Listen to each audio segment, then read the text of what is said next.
Take 1, kamera rolling action.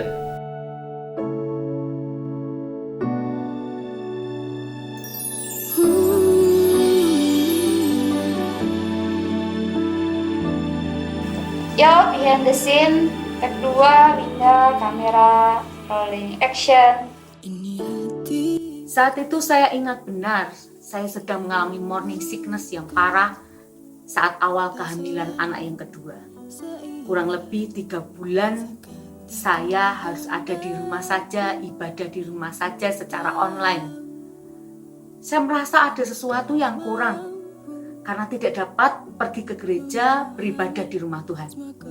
Ada rasa bersalah yang begitu menggelanyuti hidup saya, dan itu begitu hebat. Saya sangat rindu dan haus untuk datang beribadah di gereja, tetapi memang kondisi tidak memungkinkan. Perasaan ini muncul tuh sebenarnya karena memang prinsip saya. Sejak lahir baru, ibadah itu menjadi sebuah kesukaan. Jadi jika saya tidak pergi ke gereja, seperti ada yang kurang, tidak lengkap. Dan dalam penyesalan, kesedihan itulah Tuhan memberikan melodi yang begitu merema. Lewat lagu ini Tuhan menunjukkan seberapapun saya jauh, kita jauh daripadanya, tetapi Dia tidak pernah jauh.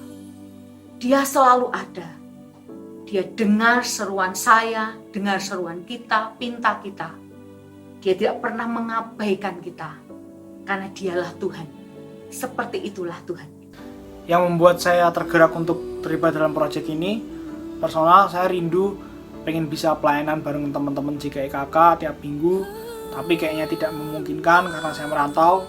Jadi saya berpikir untuk bikin proyek yang bisa dikerjakan jarak jauh, yaitu produksi lagu. Proyek ini saya berharap juga bakal jadi wadah yang berangkat dari teman-teman JKIKK. Jadi dari songwriter, dari musisi, tim promosi, tim media, recording engineer, semuanya benar-benar pure dari teman-teman JKIKK. Jadi kita bisa melakukan hal yang positif juga untuk gereja kita. Terlibat proses produksi bareng teman-teman yang pada dasarnya sama-sama otodidak sih semua. Tapi ketika kami bersinergi, terus ya udah muncul aja ide-ide seperti ini. Dan pada akhirnya sayang kalau tidak ditindaklanjuti dengan memproduksi sebuah lagu. Toh juga Kak Priska juga punya karunia untuk menciptakan lagu yang menurut saya bagus sih, sangat memberkati. Dan sayang kalau cuma sekedar Kak Priska yang tahu tapi tidak dirilis untuk didengarkan bersama-sama seperti itu. Yang membuat saya tertarik untuk ikut produksi ini adalah yang pertama, saya nggak tahu seperti kayak ada dorongan buat kamu bisa menyampaikan lagu ini buat banyak orang lewat kamu, seperti itu sih. Yang kedua, ini jadi sesuatu yang baru buat saya, yang semoga nantinya bisa berkelanjutan. Lagu Engkaulah Tuhan ini lahir dari penyembahan pribadi saya. Saat saya tenggelam dalam penyembahan, dalam hadiratnya, tiba-tiba muncul nada dan lirik yang keluar secara spontan, mengalir begitu saja.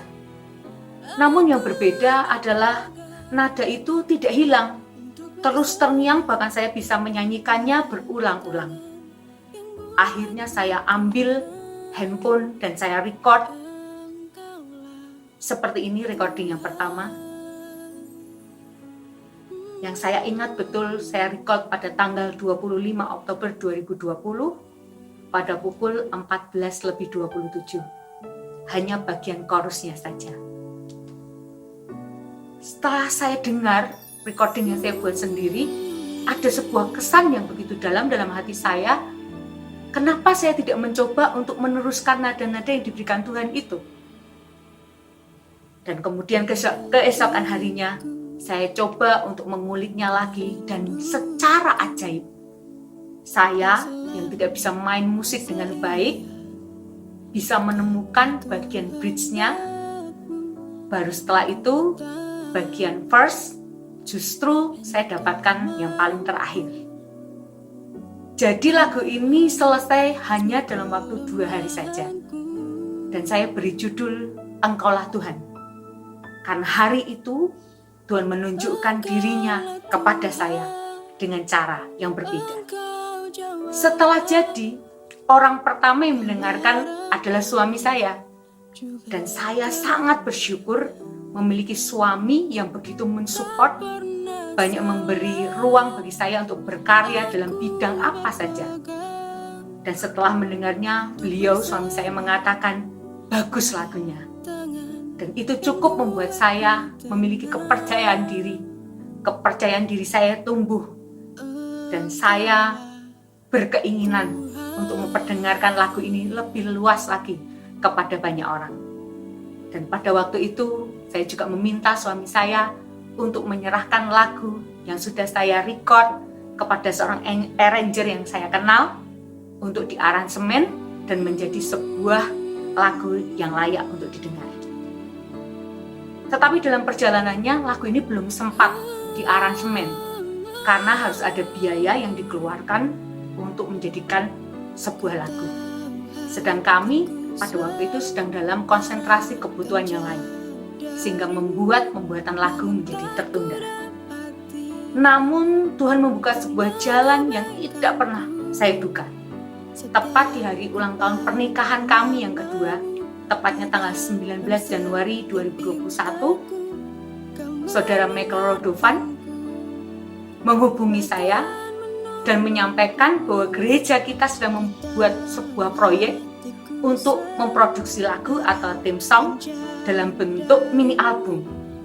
Dan pada waktu itu beliau menyampaikan bahwa meminta saya untuk terlibat di dalamnya, khusus untuk pembuatan lirik, yang mana lagunya musiknya sudah dibuat oleh Saudara Michael. Dan saya mengatakan pada Saudara Michael, saya sangat mensupport proyek ini dan menyampaikan siap untuk membantu mengerjakan lirik-lirik yang diperlukan. Dan pada saat saya menyerahkan lirik lagu yang saya buat, dalam pembicaraan kami kemudian terlintas di benak saya, kenapa tidak saya memberitahukan kepada Saudara Michael bahwa saya juga mempunyai sebuah lagu. Dan ketika saya serahkan memperdengarkan kepada Saudara Michael, yang mengejutkan adalah beliau langsung berkata, lagunya bagus dan bersedia untuk mengaransemen lagu tersebut dan memasukkannya ke dalam stok lagu yang nanti akan dijadikan mini album di gereja kita. Saat itu rasanya happy sekali. Saya bersyukur sekali dipertemukan dengan orang yang tepat dan pada waktu yang tepat. Dan akhirnya lagu Engkaulah Tuhan digarap sebagai single pertama gereja kita. Untuk proses pengerjaannya kita lakukan secara jarak jauh. Jadi lagu diciptakan oleh Mbak Priska, musik aransemen saya mengerjakan di Jakarta, rekaman vokal, pembuatan artwork dan promosi dikerjakan sama teman-teman yang ada di Salatiga.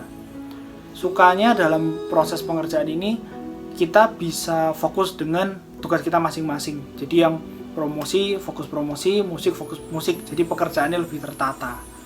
Kalau dukanya dari saya, kemarin waktu rekaman saya nggak bisa guide secara langsung. Jadi saya via Zoom, begitu rekaman selesai, data harus di-upload, saya harus download, saya harus dengar dulu baru bisa kasih feedback. Jadi memakan banyak waktu.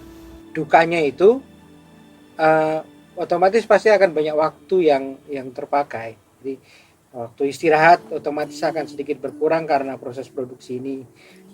Kemudian keterbatasan alat juga, karena memang ini baru awal dan memang belum membuahkan hasil sebenarnya. Jadi ya sudah, dengan alat yang ada kami berusaha untuk memaksimalkan apa yang ada, termasuk sumber daya manusianya juga. Mereka adalah orang-orang yang ternyata secara mengejutkan mereka mau untuk mengupgrade diri, belajar dari tempat-tempat lain ya. Mereka lihat video orang, mereka lihat coaching tutorial dan akhirnya mereka mengupgrade dirinya. Dan buat saya itu jadi sesuatu yang pada akhirnya menjadi kesukaan tersendiri, karena saya ada bersama dengan orang-orang yang mau bekerja sama. Suka pasti ada, dukanya sih nggak ada. Sukanya senang bisa berproduksi bareng teman-teman yang ada di sini. Mulai ada single baru nantinya di tempat ini. Ya harapannya biar semakin hari semakin lebih lagi lah. Perasaan saya sangat bersyukur tentunya dan masih tidak menyangka sampai hari ini. Saya yang tidak punya basic main musik, saya hanya seorang yang suka menyembah Tuhan, bisa dititipi nada-nada dan lirik yang begitu indah dari Dia. Selain itu, lewat lagu ini saya bisa memberi nilai tambah bagi diri saya sendiri dan juga orang lain. Lagu ini akan menjadi sebuah legacy atau warisan yang tidak akan pernah hilang. Itu yang membuat hati saya berlimpah dengan syukur. Dan juga saya betul-betul berterima kasih untuk gereja ini, GKI Keluarga Kerajaan, dan tim produksi yang ada, yang memberi ruang yang luas bagi saya untuk berkarya dan mempercayai lagu ini untuk jadi sebuah proyek yang besar bagi gereja. Dan saya menjadi termotivasi untuk lebih lagi membuat karya-karya yang lain. Project ini kita beri nama Fulfilled Generation atau generasi penggenap. Kenapa? Karena kita generasi yang hidup di zaman penggenapan firman Tuhan. Dan kalau arti yang lebih personal lagi, berharap project ini bisa jadi penggenap mimpi-mimpi atau cita-cita gereja yang belum tercapai. Saya ingat dulu Papi Mami pernah bilang, satu waktu pasti gereja kita akan punya lagu sendiri dan punya album sendiri. Nah, jadi berharap dari project ini kita bisa mewujudkan, menggenapi cita-cita tersebut. Harapannya sih mungkin sama seperti teman-teman yang lain. Lagu ini bisa jadi berkat, didengarkan di banyak orang. Siapa tahu juga menjadi berkat untuk bangsa-bangsa. Dan tahu juga lagu ini ternyata lagu yang sangat memotivasi ketika mungkin kita dalam masalah, dalam musim hidup yang kurang enak. Ketika dengar lagu ini kita dapat kekuatan baru kok. Jadi buat saya sih ini lagu yang sangat baik untuk didengarkan. Dan kedepannya khusus untuk gereja ini sendiri sih, untuk GKIKK akan ada talent-talent yang lain yang juga akan muncul. Karena selama ini kan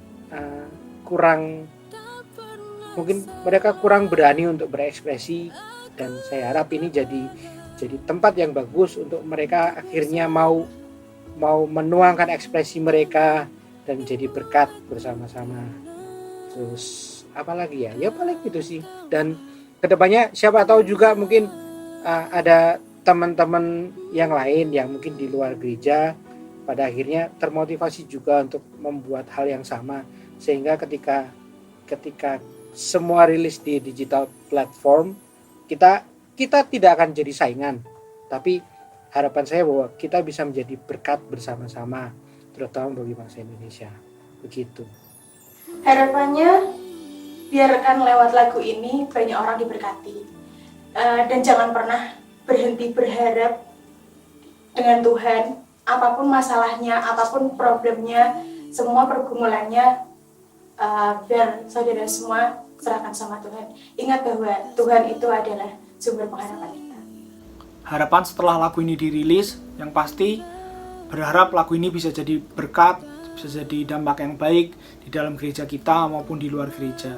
Selain itu saya berharap juga project ini bisa jadi penyemangat teman-teman yang baru mau masuk pelayanan sampai yang udah berpuluh-puluh tahun pelayanan. Jadi bisa menjadi penyemangat kita, bisa jadi alasan kita untuk selalu bersemangat melayani Tuhan. Dan yang terakhir saya berharap di ulang tahun gereja nanti seenggaknya kita udah bisa punya mini album yang benar-benar kita produksi sendiri. Melalui lagu ini saya memiliki harapan bahwa akan banyak nyanyian baru yang lahir dari gereja kita. Dan saya memperkatakan hari ini semua pribadi dapat dipakai Tuhan untuk menciptakan karya yang indah. Karena ternyata melalui pengalaman yang saya bagikan hari ini, siapapun dapat dipakai Tuhan untuk menyatakan perbuatannya yang ajaib.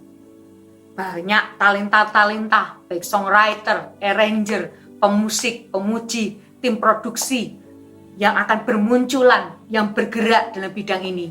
Dan gereja kita bisa dipakai untuk memberkati lebih luas lagi lewat pujian dan penyembahan. Dan saya hanya ingin menyampaikan pesan bahwa penyembahan pribadi kita kepada Tuhan itu sesuatu yang memberikan banyak kebaikan.